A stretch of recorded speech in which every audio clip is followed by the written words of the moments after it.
नमस्ते दोस्तों। बिहार बोर्ड में जितना भी क्वेश्चन आया है क्वेश्चन बैंक से हम क्वेश्चन को हल कराते हैं, ठीक है। और कल हम लोग वास्तविक संख्या का पार्ट 1 में 15 को क्वेश्चन हल कर चुके हैं। आज पार्ट 2 रहेगा। पार्ट 2 में 16 से लेकर 30 तक हल करेंगे और फिर जितना बचेगा पार्ट 3 में, इसी तरह पार्ट 4 में, मतलब जितना क्वेश्चन आया है उसको हम हल करा देंगे, ठीक है। और छोटा छोटा वीडियो रहेगा क्योंकि लंबा हो जाएगा तो प्रॉब्लम होगा आपको देखने में, इसलिए छोटा छोटा बना देते हैं, ठीक है। 15-15 क्वेश्चन का। तो देखिए आज 16 नंबर क्वेश्चन है कि क्वेश्चन बैग आपको लेना हो तो ले लीजिएगा ब्रिलियंट का, ठीक है। उसी में है, उसी से हम हल करा रहे हैं। देखिए क्वेश्चन है कि 16 नंबर कि 5005 के कितने अभाज्य गुणखंड हैं। 5005 के तो आपको सीखना है, आपको रटना नहीं है। देखिए क्वेश्चन दिया है 5005 में कितने अभाज्य गुणखंड है, आपको हम यहाँ पर बता देते हैं अच्छा से, ठीक है। 5005 का कितने अभाज्य गुणखंड है। तो देखिए 5005 पहले 5 से जाएगा तो कितना आ जाएगा, 1001 आ जाएगा। फिर आप कितना से ले जाइएगा, तो आप ले जाइएगा 7 से ले जाइएगा तो 143 और 143 आपका 11 से कटेगा 13-12 जो कह रहा है क्वेश्चन अच्छा से समझिए। देखिए 5005 को जब हम लोग तोड़ दिए तो अभाज्य गुणखंड पूछ रहा था कब होगा। तो 5005 को एगो 5 आया, एगो 7 आया, फिर 11 आया और 13 आया। इस अंक को पूरा गिन लीजिए कब अभाज्य गुणखंड आया है, कितना खंड में टूटा है। 1 2 3 4, कितना खंड में टूटा है, 4 खंड में, यानी कि ऑप्शन इसका 4 होगा। ऑप्शन नंबर आपका बी जो है का है सही होगा। ऑप्शन नंबर बी जो है सही होगा क्वेश्चन नंबर 16 का, ठीक है। चलिए अगला क्वेश्चन देखते हैं। 17 नंबर क्वेश्चन है कि यदि P तथा Q दो अभाज्य संख्याएं हैं तो उनका मौसा बताइए। मान लीजिए ये हमारा संख्या P है, ठीक, और ये जो है हमारा Q है। अभाज्य संख्या लेना है। अभाज्य संख्या क्या होता है, जो संख्या 1 से कटे और अपने आप से कटे, लेकिन संख्या 1 से बड़ी होनी चाहिए। देखिए तो 1 से बड़ा हम 2 ले सकते हैं, ये अपने आप से कट रहा है, ठीक है। और 1 से 2 के बाद 3 ले सकते हैं, तो हम इसका मौसा निकाल लेंगे तो 2 और 3 का निकालेंगे, ठीक है। 2 और 3 का, तो इसमें नहीं पूरा नहीं जाएगा तो एक बार में 2 आएगा, घटेगा तो यहाँ पर क्या आ गया, 1 आ गया। अब पूरा नहीं कटा है तो फिर इसको इस तरफ करेंगे और ये आ जाएगा भागा में 2 को पूरे, तो 1 से 2 को कटेंगे तो 2 बार में क्या होगा, कट जाएगा, ठीक है। जिस अंक से पूरा कटता है वही हमारा एचसीएफ कहलाता है, वही मौसा कहलाता है। तो यहाँ पर एचसीएफ आपका जो आएगा क्या आ गया, 1 आ गया, ठीक है। तो यानी कि ऑप्शन डी जो है ना इस क्वेश्चन का आंसर सही है, ठीक है। ऑप्शन डी जो है सही होगा क्वेश्चन नंबर 17 का आंसर, ठीक है। चलिए क्वेश्चन नंबर अगला क्वेश्चन देखेंगे। अगला क्वेश्चन है कि दो संख्याओं a और 18 का लसाअ 36 तथा मौसा 2 है तो a का मान ज्ञात कीजिए। देखिए 2 को संख्या दिया है, ठीक है। तो मान लीजिए कि हम पहली संख्या a ले लेते हैं और दूसरी संख्या b ले लेते हैं और HCF गुणे LCM ले लेते हैं, HCF गुणे LCM, ठीक। अब जो जो कहता है उस संख्या को रखते हैं। क्वेश्चन में दिया है कि दो संख्या है a और 18 है। तो मान लीजिए कि पहली संख्या का बीरी हमको a दे दिया है और दूसरी संख्या का बीरी क्या दिया है, 18 दिया है। दूसरी संख्या का बीरी 18 दिया, संख्या है। आगे चलते हैं। इसका लसाअ हमको दिया है कितना जी, तो 36। लसाअ कितना दिया है, 36, यानी कि एलसीएम कितना दे दिया है, 36 दे दिया है। और मौसा कितना दिया है, तो मौसा 2 दिया है, मौसा 2 दिया है। आपको क्वेश्चन दिखाई देता होगा स्क्रीन पर, ठीक है। तो देखिए क्या होता है कि यहाँ पर गुणा में है तो इधर हम इसको भागा में भेजते हैं। तो एक अकेले करना है, एक पहली संख्या का मान ज्ञात करना है। तो 2 गुणे हम 36 रहने देते हैं, ठीक है, क्योंकि घटाने में आसान पड़ेगा। 2 गुणे 36 और बाटा में देखिए गुणा में कहाँ आएगा, भागा में। 18 कहाँ आ गया, भागा में। 18 दूना क्या होता है, 36 होता है। तो यहाँ पर देखिए ए इक्वल टू क्या बच गया, 2 दूनी के कितना आ गया, 4 आ गया, 2 दूनी के 4, यानी कि ऑप्शन सी जो है ना, ऑप्शन सी जो है आपका क्या है, सही है, ठीक है। चलिए क्वेश्चन अगला देखते हैं। चलिए अगला क्वेश्चन है कि 5, 15 और 20 के लसाअ और मौसा का अनुपात ज्ञात कीजिए, ठीक है। 5 दिया है, 15 दिया है और 20 दिया है, ठीक। इसका लसाअ और मौसा का अनुपात ज्ञात करना है। देखिए हम रटवा नहीं रहे हैं, हम समझा रहे हैं, आप समझने का कोशिश करिए, ठीक है। तो 5 है तो 5 को हम लोग पहले फैक्टर में तोड़ लेते हैं अभाज्य गुणनखंड विधि से इस तरफ, ठीक है। 5 को तो मान लीजिए क्या होगा, 5 गुणे 1 न होगा, 5 का 5 गुणे 1 होगा। इसी तरह 15 को तोड़ा जाएगा तो 3 गुणे 5 गुणे 1, 3 5 15, 1 15। 20 को तोड़ लिया जाए तो 20 को आपको ऐसे नहीं डायरेक्ट तोड़ना है, तो ऐसे तोड़ लीजिएगा, ठीक है। ऐसे दिखा देते हैं मान लीजिए 20 है तो 20 ले लिए, 20 को तोड़ दिए 2 से तो 10, फिर 2 से तोड़ दिए 5, ठीक है, फिर 5 एकम 5, ठीक है। तो इस तरह का ही तोड़ना है, यानी कि 2 गुणे 2 दूनी के 4, 4 5 20 1। HCF निकालने के लिए HCF, H माने HCF लिख रहे हैं, HCF निकालने के लिए जो जो मिलता है वही HCF कहलाता है। देखिए यहाँ पर क्या मिल रहा है, यहाँ पर 5 मिल रहा है, यहाँ क्या मिल रहा है 1 मिल रहा है। तो मान लीजिए कि लिख सकते हैं 5 गुणे 1 यानी कितना 5। एलसीएम निकालना है, एल माने एलसीएम, एलसीएम भी निकालना है तो एलसीएम जो जो मिला है उसको पहले लिख दीजिए। तो 5 अंक मिला है तो 5 को पहले लिख देते हैं गुणे, 1 को लास्ट में लिखा जाएगा, जो जो नहीं मिला उसको भी लिख दीजिए। देखिए 3 है तो 3, अगर जोड़ा में भी मिलेगा तो मिलाते हैं एलसीएम में, लेकिन नहीं मिल रहा है ना, तो इसी तरफ 3 है तो 3, इसके बाद 2 को 2, इधर लास्ट में क्या बचा था 1, इसको गुणा कर लीजिए। देखिए 3 5 15 और 15 चौके 60, तो 60 है गया, 60 एकम 60। फिर क्या बोल रहा है पढ़िए, कह रहा था कि दोनों का लसा और मसा का अनुपात बताइए। तो लसा और मसा का पूछ रहा है, तो लसा को हम पहले लिखेंगे, ठीक है, एलसीएम, अनुपात का चिन्ह देंगे रेशियो, यहाँ मसा लिख देंगे एचसीएफ, ठीक है। यानी इसका लॉस, इसका मतलब क्या हुआ, इसका मतलब हुआ कि लसा और बाटा में मसा, ठीक है, भागा दें तो हम डायरेक्ट लिखते हैं। तो यहाँ लसा मेरा कितना है 60 आया है और मसा कितना है 5 आया है। अब इसको कटा दीजिए, कटेगा तो 12 12 पचे 60, 12 पचे 60 होता है, यानी कि यहाँ पर 12 बच गया और रेशियो का चिन्ह दे दीजिए, यहाँ पर कुछ नहीं बचा तो क्या बचा 1, यानी कि 12:1 आएगा आपका आंसर, ठीक है, 12:1 आपका आंसर आएगा। ऑप्शन डी जो है सही है, ऑप्शन डी जो है क्या है सही है। चलिए इस तरफ कोई कटा नहीं तो यहाँ पर देख लीजिए, इसे जो ही लिखे हैं एचसीएफ और एलसीएम, यानी कि एलसीएफ और बटा में एलसीएम बटा में एचसीएफ। तो यहाँ पर 60 आया है और यहाँ पर कितना है 5 आया था, यहाँ कटाइएगा ना 12 25 60, नीचे कुछ नहीं बचता है तो 1 रखा जाता है, ठीक है। यही बताने का तरीका होता है। इस तरह ही समझिए कि मान लीजिए 5 15 20 पे दिया है और कब कोई अलग नंबर बदल के आ गया तो उस पर आपको बनाना पड़ेगा ना, तो इसलिए आप बनाने सीखिएगा तो कोई भी क्वेश्चन को हल कर दीजिएगा। और रट के BCD याद करिएगा तो फिर परीक्षा में कंडी गिनिएगा जाकर, ठीक है, या ढलैया गिनिएगा, ढलैया का 6000, ठीक है। तो अगला क्वेश्चन देखिए, चलिए अगला क्वेश्चन देखिए कितना मस्त दिया है, आप समझने की कोशिश करिए, ठीक ना। क्या क्वेश्चन दिया है, सबसे छोटी अभाज्य संख्या और सबसे छोटी भाज्य संख्या का गुणनफल बताना है। तो सबसे छोटी, सबसे पहले हम अभाज्य संख्या लिखते हैं, तो सबसे छोटी अभाज्य संख्या जो होता है ना 2 होता है, ठीक है, और सबसे छोटी भाज्य संख्या जो होता है ना 4 होता है, ध्यान रखिएगा। और फिर आगे क्वेश्चन में बोला है कि दोनों का गुणनफल बताइए। गुणनफल मतलब क्या होता है गुणा, गुणनफल मतलब गुणा, तो आप क्या कर लीजिए गुणा कर लीजिए, तो 4 दूनी 8, यानी गुणनफल कितना आ गया 8 आ गया, आंसर 8 होगा। ऑप्शन नंबर सी जो है आपका सही है, ऑप्शन नंबर सी जो है सही है, ठीक है ना।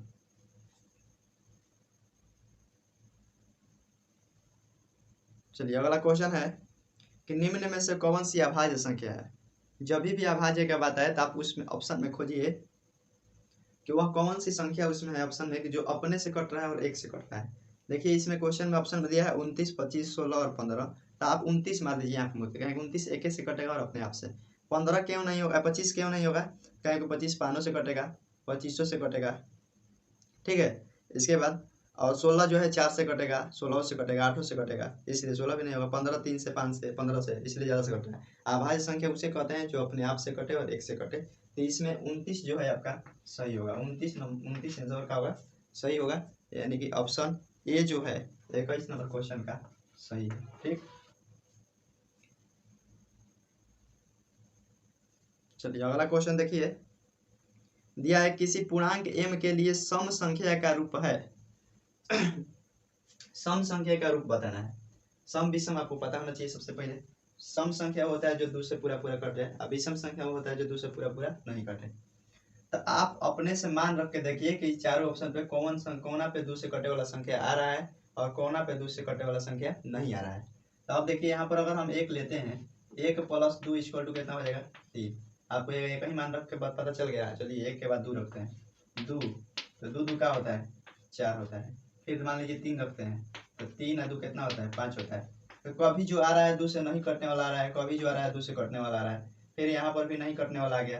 कहने का है कि इसमें दोनों आ जा रहा है, दोनों तो बताना नहीं है, हमको सिर्फ सम का रूप बताना है। इसमें विषम भी आ जा रहा है, सम भी आ जा रहा है, ठीक है। तो आगे वाला ऑप्शन पे बढ़ते हैं, दूसरा ऑप्शन पे देख लेते हैं। इसलिए ऑप्शन पहला जो है गलती है। दूसरा ऑप्शन है कि यहाँ पर 2 दिया है, अगर हम यहाँ पर 1 रखते हैं तो रख लीजिए +1, तो 2 एकम 2 है, 2 1 3। अगर फिर आप रखते हैं क्या 2 रखते हैं तो रख लीजिए देख लीजिए यहाँ पर 2 दूनी के 4 1 5। इसी तरफ आप रखिएगा क्या 3 रखिएगा, अगर 3 रखते हैं आप +1 तो देखिए 3 दूनी 6 1 7। सब जो आ रहा है 2 से कटने वाली संख्या नहीं आ रही है, ई क्या हो जाएगा, सब विषम संख्या है, इसीलिए ऑप्शन बी भी जो है सही है। चलिए इस पे देख लेते हैं ऑप्शन सी पे। 2 है गुणे यहाँ पर 1 रखते हैं तो 2 एकम 2 जो कि 2 से कट जा रहा है। अच्छा 2 पे 2 रखिए तो 2 दूनी के 4, ये 2 से कट जा रहा है। अगर यहाँ पर 2 यहाँ पर 3 रखते हैं 3 3 दूनी 6, ये 3 अपने से लेना है, उनके जगह पे मान 1 2 3 लेकर आए, मैंने रख के 3 जगह देख लिया जाए 2 से कटने वाला है कि नहीं। फिर 2 के बाद 3 के बाद 4 लीजिए तो 4 दूनी 8 आ जा रहा है, 4 के बाद 5 देखिए तो 5 दूनी 10 आ जाएगा, यानी कि सभी संख्याएं इस ऑप्शन पर 2 से कटने वाली आ रही है। इसका मतलब ये सम संख्या दे रहा है, इसका मतलब ये सम संख्या दे रहा है, तो ऑप्शन सी जो है सही है। लेकिन पहला दूसरा गलती है, और डी भी देख लीजिए क्यों गलती है। यहाँ पर 2 है, इसी तरफ 1 है -1 है, यहाँ 2 है कम 2 हो जाएगा -1 = 1, देख लीजिए। इसी तरफ 2 रखिएगा, मान लीजिए 2 गुणे 2 -1 तो 2 दूनी के 4 आए कट जाएगा तो कितना हो जाएगा 3, जो कि 2 से कटने वाली संख्या नहीं है, इसलिए ऑप्शन बी सी जो है सही है। तो देखिए डायरेक्ट आपको सही नहीं मारना है, यहाँ से अच्छे से समझिएगा, थोड़ा सा समय दीजिएगा, यहाँ पर परीक्षा में कुछ समय नहीं देना पड़ेगा, देखते देखते मार दीजिएगा, ठीक है। और देखते देखते मारिएगा तब समझ में भी आएगा कि हम गलती मारेंगे सही, क्योंकि जब यहाँ से सीख के जा रहे हैं तो वहाँ पर आपको अब सीखना नहीं है, आपको डायरेक्ट बनाना है, ठीक है। चलिए अगला क्वेश्चन देखते हैं। अगला क्वेश्चन है कि सबसे छोटी पूर्ण वर्ग संख्या जो 16 20 तथा 24 प्रत्येक से विभाजित हो, ठीक है। तो आपको हम बता देते हैं कि इसका हम लोग एलसीएम निकाल लेंगे तो इसका आंसर आ जाएगा। क्या क्वेश्चन है, 16 20 24, 16 20 24 का हम लोग एलसीएम निकाल लेते हैं, ठीक है। कोनो तरीका से आप एलसीएम निकालिए, या मिलान करने वाला भाग विधि से, गुणनखंड विधि से, या इस तरफ निकालिए, ठीक है। तो हम मन इसी तरफ निकाल देते हैं, ठीक है। देखिए तो यहाँ निकाला जाएगा 2 से चल जाएगा तो 8 दूनी 16, फिर इसको 10 दूनी 20 और 12 दूनी 24, फिर 2 से निकालिएगा तो 4 दूनी 8, 5 दूनी 10 और 6 दूनी 12, फिर 2 से चल जाएगा 2 जा रहा है तो 2 दूनी के 4, 5 के 5 तो 3 दूनी 6, अब नहीं जाएगा गुणा कर दीजिए, 2 दूनी के 4, 4 दूनी 8, 8 दूनी 16, 16 बचे 80, 80 में 3 से गुणा कर लीजिए, 80 में 3 से गुणा करिए, देखिए तो 0 के 0 लिख दिया, जैसे पहले 8 से गुणा कर दिया, ठीक है 24 एगो 0 है तो एगो 0 बढ़ा दीजिए, 240 जो आपका क्या होगा आंसर होगा इस क्वेश्चन का, ठीक है। छोटी से छोटी पूछ रहा है, चलिए तो ऑप्शन इसका जो है आपका ए नंबर सही है। चलिए अगला क्वेश्चन देखते हैं। चलिए अगला क्वेश्चन ध्यान से सुनिएगा, मजेदार क्वेश्चन है, ठीक है। क्वेश्चन है कि दो संख्याओं का लघुत्तम साम्यापवर्तक इनके महत्तम साम्यापवर्तक के 14 गुना है, इनके लसअ और मसअ का जोड़ 600 है। यदि एक संख्या 280 है तो दूसरी संख्या ज्ञात कीजिए। दो को संख्या दिया है और उसका लसअ दे दिया है, लसअ जो है ना मसअ के 14 गुना है। चलिए ध्यान दीजिएगा, देखिए मान लीजिए दो संख्या जो दिया है, ठीक है, लेकिन जो कंडीशन है पहले उसको देखते हैं। लसअ जो दिया है, एल माने लसअ लिख रहे हैं, एलसीएम, लसअ जो दिया है ना मसअ का 14 गुना दिया है, कितना 14 गुना, यानी 14 गुना एच लिख सकते हैं, मसअ HCF 14 गुना है। फिर देखिए आगे कंडीशन का लगाया है कि लसअ और मसअ का जोड़ जो है 600 है, यानी कि हम यहाँ पर देखते हैं, दिखाते हैं आपको कि लसअ जो है प्लस में मसअ का जोड़ 600 है, कितना है 600। अभी आप इस पे अब ध्यान रख दीजिए, इधर चलिए, ठीक है। इसके बाद अभी इधर रखिए, इसको पहले हल करिए। अच्छा लसअ जो है हम इसको अगर गुणा करते हैं तो एल जो है कितना हो गया 14 गुना हो गया, यानी कि 14H हो गया। हम एल की जगह पे 14H लिख सकते हैं, लिख सकते हैं। तब हम लोग एलसीएम जहाँ है वहाँ पर क्या लिखते हैं 14L लिखते हैं। ना हमारा लसअ पता है ना हमारा मसअ पता है, तो हम निकालेंगे कैसे, एगो संख्या दिया है तो, ठीक है। चलिए देखिए तो मान लीजिए एलसीएम हम मान लें कितना हमारा एलसीएम दिया है, यहाँ पर निकाले 14H, पहले से यहाँ पर क्या है H है, इधर कितना है 600 है। ध्यान से एकदम समझिएगा, देखिए 14 गो H चाहिए, गो H कब H 15 गो H, यहाँ पर H मतलब HCF, यहाँ कितना है 600। HCF का मान निकालिएगा तो यहाँ पर 600 हो जाएगा। भाई देखिए भागा में तो गुणा में आ जाएगा, गुणा में तो भागा में आ जाएगा, कटा दीजिए इसको, 15 चौके 60, यहाँ पर आ गया आपका HCF = 40। HCF जब 40 आ गया तो यहाँ पर एलसीएम का मान हम आसानी से निकाल सकते हैं ना, क्योंकि एलसीएम = हमारा कितना है 14 गुणे H का मान हम कितना निकाले हैं 40 निकालें, एच का मान 40, तो इसको हम गुणा कर लेंगे, बस हमारा आ जाएगा एलसीएम। तो 14 चौके कितना होता है 56, और 0 है तो 0, 560 आ गया एलसीएम। और आपका जो क्या कहलाता है एचसीएफ 40 आ गया। अब देखिए, अब बनाने में मजा आएगा। अब दिया था कि एक संख्या दिया है, दूसरी संख्या ज्ञात कीजिए, इसलिए हमको एचसीएफ एलसीएम ज्ञात करना पड़ेगा। अब आप यहाँ पर हम दिखाते हैं, अब संख्या ज्ञात करना है ना, पहली संख्या दिया है, दूसरी संख्या ज्ञात करना है, तो उस सूत्र क्या होता है, पहली संख्या गुणे दूसरी संख्या इक्वल टू एचसीएफ गुणे एलसीएम, एलसीएम गुणे एचसीएफ। इधर कुछ मतलब नहीं है। चलिए, तो अब जब हमको एलसीएम में पता नहीं रहता, एचसीएफ में पता नहीं रहता, तो हम रखते कहाँ, इसलिए एचसीएफ एलसीएम निकालना पड़ेगा। एचसीएफ एलसीएम दिया नहीं ना है, तो अब निकाल दिया, तो आसानी से रख देते हैं। देखिए, पहली संख्या दे दिया है, पहली संख्या 280 दिया है, कितना दिया है 280। अब बी दूसरी संख्या ज्ञात करना है, रहने दीजिए गुणा में। एचसीएफ का मान लिख लीजिए, कितना है 40 आया, एचसीएफ का मान 40 आया, एलसीएम का मान 560 आया, एलसीएम का मान 560 आया, ठीक है। अब देखिए, यहाँ बी को अकेले कर लेते हैं, बी इक्वल टू यानी 40 है तो 40 रहने देता है, यानी 560 रहने देते हैं। अब भागा में आ जाए, गुणा में है तो 280 कहाँ आ जाएगा, भागा में आ जाएगा, एगो जीरो से एगो जीरो पहले कहानी खत्म करिए। 28 दूना क्या हो जाएगा 56, 28 दूना 56। अब बी इक्वल टू देख लीजिए, तो दूसरी संख्या को 40 दूना कितना हो जाएगा 80। कितना आसानी है, आसान है निकालना, ठीक है। तो उम्मीद करते हैं कि आपको समझ में आ गया होगा। तो अभी क्वेश्चन को ध्यान से पढ़िए, धीरे धीरे बनाइए। देखिए, एक बार हम और समझा देते हैं कि क्वेश्चन दिया था कि 2 संख्या है, ठीक है, और 2 संख्या है, उसका लघुत्तम जो दिया है महत्तम समवर्तक के 14 गुना है। तो यहीं से पहले हम लिया है कि लघुत्तम जो है एलसीएम महत्तम समवर्तक के कितना गुना 14 गुना, यानी 14 से गुना है, तो एलसीएम इक्वल टू कितना आ गया 14H, ठीक है। 14 लघुत्तम 14 में 14H। यहाँ पर फिर दिया है, कंडीशन लगाया है कि लघुत्तम और महत्तम को जोड़ कितना दिया है 600, तो हम लघुत्तम प्लस महत्तम इक्वल टू कितना कर दिए 600 कर दिए। फिर क्या किए हैं कि हम एल को कितना है लघुत्तम कितना लाए हैं, ये गुणा करके 14 गुणा करके 14H। तो यहाँ पर एल के जगह पे हम लिख सकते हैं ना, एल इक्वल टू इतना है तो 14H, तो 14H एगो है H बराबर 600, तो 14H एगो H 15H equal to 600। H का मान निकालेंगे, यानी लघुत्तम एचसीएफ निकल जाएगा हमारा, ठीक है। एचसीएफ यानी कि महत्तम निकल गया, तो कितना आ गया 600 बटा में 15, 15 चौके 60 यानी कि 40 आया। आसानी से जब हमारा मसा आ गया, तो एलसीएम यहाँ पर आसानी से गुणा करके निकाल सकते हैं मान रख के। तो यहाँ पर हमारा लसा भी आ गया, जब लसा आ गया मसा आ गया, अब पहली संख्या देवे गया तो दूसरी संख्या तो आसानी से निकल जाएगा ना, नहीं तो नहीं रहता मसा और लसा तो कभी निकलता है, मान लो कि कैसे निकलिएगा, नहीं निकल पाएगा। इसलिए पहले इतना करना पड़ गया, तब इतना करना पड़ गया, ये समझने के लिए दिया, ठीक है। ये तो बिहार बोर्ड में देवे किया है, देखिए कब का आया है बता देते हैं हम आपको कि 2018 में आया है, 2018 में, और ये एमटीएस में भी देता है, ठीक है। चलिए अगला क्वेश्चन देखिए। अगला क्वेश्चन है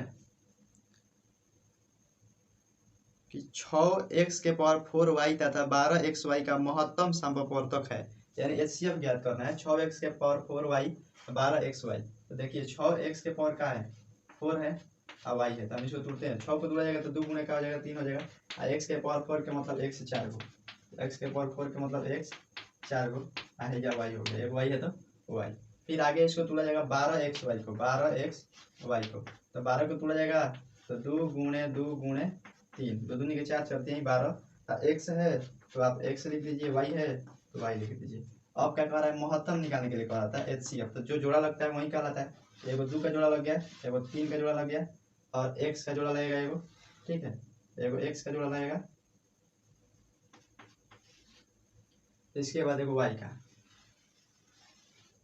जो लगता है लिख दीजिए, 2 एकम 2, एगो जोड़ा लगा था ये आ गया, फिर 3 आ गया, एगो x आ गया, एगो का आ गया y आ गया, जिसका जिसका जोड़ा लगता है वही मौसम आता है। 3 दूनी 6 आई जा x है तो x में गुणा करेगा तो xy, यानी कि 6xy आपका आंसर होगा इसका, ठीक है। समझ के बनाना है, जय हनुमान जी, टिक को नहीं मारना है, यानी ऑप्शन डी जो है ना सही होगा इसका, ठीक। चलिए अगला क्वेश्चन है कि √10 गुणे √15 बराबर है। √10 और √15 जो है किसके बराबर है बताना है, तो इसको हम गुणा कर लेते हैं, 15 नहीं है कितना हो जाएगा 150 हो जाएगा, और इसको अब रूट से बाहर निकाला जाता है। 150 को तोड़िएगा आप जब, तो 150 तोड़िएगा तो 2 से तोड़िएगा तो 14 दूना 150, अब 3 से जाएगा 25 3 75, अब 5 ले जाएगा, ठीक है।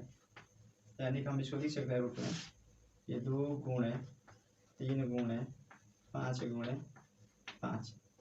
चलिए देखिए, जो रूट जोड़ा लगेगा वो बाहर आ जाएगा, देखो 5 बाहर आ जाएगा तो 5 हो जाएगा, अंडर रूट में भाई तो बाहर नहीं आएगा, तो अंडर रूट में 3 दूनी 6 होगा, यानी कि 5 अंडर रूट 6 का ही बराबर है। ऑप्शन आप खोज लीजिए, पहला ऑप्शन होगा, पहला ऑप्शन होगा। ठीक, चलिए अगला क्वेश्चन है कि 64 के वर्गमूल को 64 के घनमूल से भाग दीजिए। 64 के वर्गमूल पूछ रहा है, और वर्गमूल मतलब क्या होता है, जोड़ा लगाना, डबल। ठीक है, तो जोड़ा लगाएंगे हम, जब इसके खोजेंगे डबल तो क्या हो जाएगा, 8 गुणे 8 इक्वल टू 64, यानी कि 8 निकल जाएगा। और 64 के घनमूल से भाग निकालना है, तो घनमूल मतलब क्या, 3 को, तो 64 के घनमूल यानी 3 को जो ही है, 3 गोला किसका है, 4 गुणे 4 गुणे 4, 4 के 16, 16 चौक 64, घनमूल मतलब 3 को जोड़ा लगेगा तो एक का आएगा, अब बाहर आएगा। यही बोला था वर्गमूल, 64 के वर्गमूल से 64 के घनमूल से भाग दे दीजिए, तो 64 का वर्गमूल कितना आया था, 8 आया है, और 64 के घनमूल कितना है, 4 आया है, भागा दे दिए, 4 दूनी 8, यानी 2 आ गया। ऑप्शन जो है बी सही है, ऑप्शन बी जो है क्या है, सही है। ठीक है, उम्मीद करते हैं कि समझ में अच्छा से आता होगा। चलिए अगला क्वेश्चन है कि वृत्ताकार पथ पर 3 धावक एक ही स्थान से दौड़ना प्रारंभ करते हैं तो एक चक्कर लगाने में क्रमशः 1 घंटे, 3 घंटे, 5 घंटे का समय लगता है, तो तीनों प्रस्थान बिंदु पर पुनः मिलने में लगा समय बताइए। ऐसे ऐसे क्वेश्चन आएगा ना, हमेशा एलसीएम निकाल दीजिएगा ना, बन जाएगा, एलसीएम निकाल दीजिएगा। जैसे एक आया, 1 घंटा लग रहा है, 1 घंटे के बाद कितना घंटा लग रहा है, 3 घंटा लग रहा है, और इसके बाद 5 घंटा लग रहा है, तो कौन घंटा लगे, ऐसा क्वेश्चन रहेगा ना, एक बिंदु को गएगा मिलाने के लिए एलसीएम निकालिएगा, आंसर आएगा। इसका एलसीएम कुछ जाएगा नहीं जाएगा, गुणा कर दीजिए, 1 गुणे 3 गुणे 5, 3 5 15, ये हम सिखा रहे हैं तब इतना समय लग रहा है। ठीक है, आपको ये गुणा नहीं करना है, इसे देखना है कटे लगा है नहीं कटे लगा, डायरेक्ट गुणा, एक, ठीक ना, 1 गुणे 3 3 और 3 5 15 15 आंसर आएगा। ठीक है, हमेशा एक ही बिंदु पे कब कहेगा ना, दौड़े स्टार्ट किया, एक के बिंदु पे कब मिलेगा, एलसीएम निकलेगा, आंसर आ जाएगा। ठीक है, चलिए उसी प्रकार का एक और क्वेश्चन है कि वृत्ताकार पथ पर 3 धावक एक ही स्थान से दौड़ना प्रारंभ करते हैं तो एक चक्कर लगाने में क्रमशः 3 घंटा, 4 घंटा, 8 घंटे का समय लगता है, तो तीनों एक के बिंदु पर कब मिलेगा, क्या कह रहा है, 3 घंटा और 4 घंटा, 3 घंटा 4 घंटा 8 घंटा, हम क्या बोले, कोई घंटा रहे उसका एलसीएम निकालिए, जितना देर रहेगा, इसे कटेगा ना तो घटाइए, 2 से जाएगा, 3 है तो 3 रहेगा, और 2 दूनी के 4 हो जाएगा, 4 दूनी 8 हो जाएगा, एक स्टेप और जाएगा, ले जाइए, 3 के 3, 2 एक कम 2 और 2 दूनी के 4, अब नहीं जाएगा, गुणा कर दीजिए, 2 दूनी के 4 चौथी है 12, 12 दूनी 24, 24 एक 24, 24 इसका क्या आएगा, 24 इसका आंसर हो गया, यानी कि 24,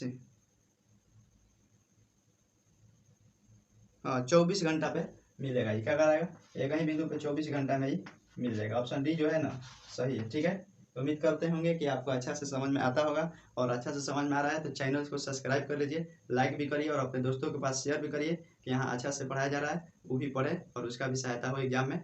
ठीक है।